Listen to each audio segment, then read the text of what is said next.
ملګرو څنګه چې ټایم تیریږي نو دغه شان فلمونه هم ښه کاپي اډوانس کیږي او په دې فلمونو کې داسې ښکاریږي چې په دې کې اکټر سټن خپ پرشتیا کوي او په فلم کې بخکارېدو والا سین په اصلي زندگی کې هم داسې شوی وي خو په دې فلمونو کې صرف 20% اکټینګ ریل وي باقي ټول د کمپیوټر په مدد سره جوړول کیږي نن به موږ پرده لري کوو د داسې څه فلمونو نه نو راځئ چې وپیژنو خو ملګرو د ویډیو شروع کولو نه مخکې یو وړوکی غونډه ریکویسټ کوو که تاسو تر اوسه پورې دا چینل نه وي سبسکرایب کړی نو چینل سبسکرایب کړئ او بیل آیکن هم پریس کړئ د دې لپاره چې تاسو ته بیا زموږ ویډیو میلاویږي د ټولو نه لاول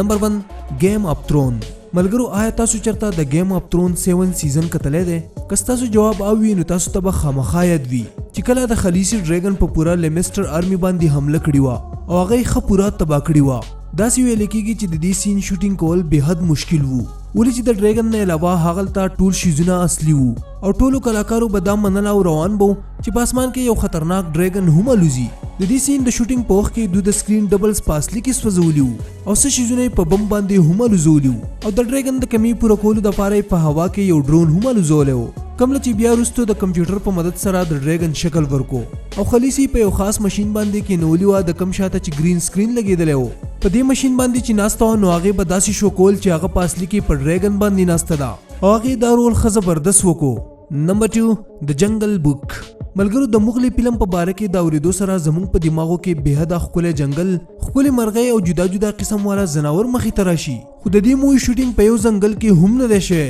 دا پوره مووي په یو ګرین سکرین باندې فلمه وکړې ده او په دې کې دا ټول ځناور هم کمپیوټرایز دي نمبر 3 پایریټس اف د کیریبین ملګرو پایریټس اف د کیریبین له د بیسټ ویژوال افیکټ د آسکر ایوارډ هم ورکړی دی او داسې به ولې نه وو په دې فلم کې موجود کرکټر یې په داسې طریقه ډیزاین کړي دي چې هغو د خلکو زړه ګټلی دی او تاسو ته خو به پته چې د دې فلم د اوسه پورې څومره فارس راغلی دي که موږ د ډیوي جونز خبره وکړو نو دې کردار په دې فلم کې سا اچولی دی دا په لیدو کې ډیر خونخوار ښکاریږي د ده په مخ باندې هر وخت د اکټوپس په شان ټینټیکلز لړقیږي کم چې یو ډیر یری والا لوک ورکوي د دې سي لاجواب کردار د ډیزاین کولو دپاره دوی د کمپیوټر سهاره واغسته او د ده مخې د ګرافکس په ذریعه ډیزاین کو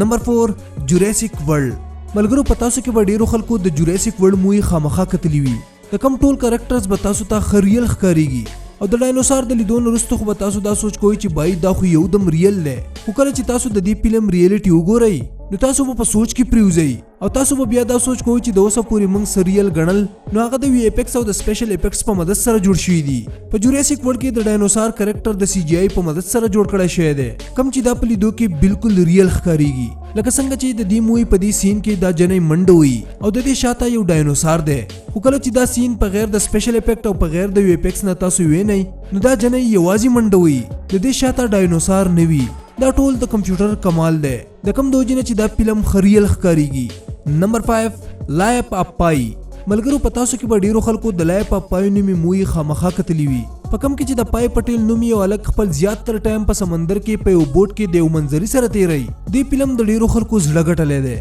د خپل کمال والا ګرافکس د وجې نه دې فلم ټول خلک حیران کړي وو خو آیا تاسو ته دا پته شته چې په دې فلم کې ښوی شوی شیر په اصل کې د شوټینګ په دوران کې نه و دا پوره فلم یې د ویژوال افیکټس په ذریعه جوړ کړی دی او پوره فلم یې په بلو سکرین باندې فلمو کړی دی نمبر 6 ایم ایس ډوني ملګرو تاسو په د سوشان ایم ایس ډوني فلم خامخا کتلی وي په کم کې چې په ډیرو ځایونو کې د وی ایپیکس استعمال شوی دی په دې فلم کې به تاسو څه سینز داسې لیدلی وي په کم کې چې د ریل میچ ویډیوګانې ښوولي دي په دې کې د ایم ایس ډوني د پیس په ځای د سوشان پیس لګولی دی د کم د لیدو نه چې خلکو ته داسې ښکاریږي چې بای سوشان سینګ هم کیدای شي په دې میچ کې و خو داسې بالکل نه دي دا ټول د وی ایپیکس کمال دی د مووي په دې سین کې سوشان سینګ ښه کاپي نری او کم عمر والا ښوولی دی دا ټول کمالات یې د وی ایپیکس په مدد سره کړي دي نو ملګرو که دا ویډیو ستاسو خوښ شوي نو ویډیو خامخا لایک کړئ د خپلو ملګرو سره شیر هم کړئ او د داسې نورو انټرسټینګ ویډیوګانو کتلو لپاره دا چینل خامخا سبسکرایب کړئ جزاک الله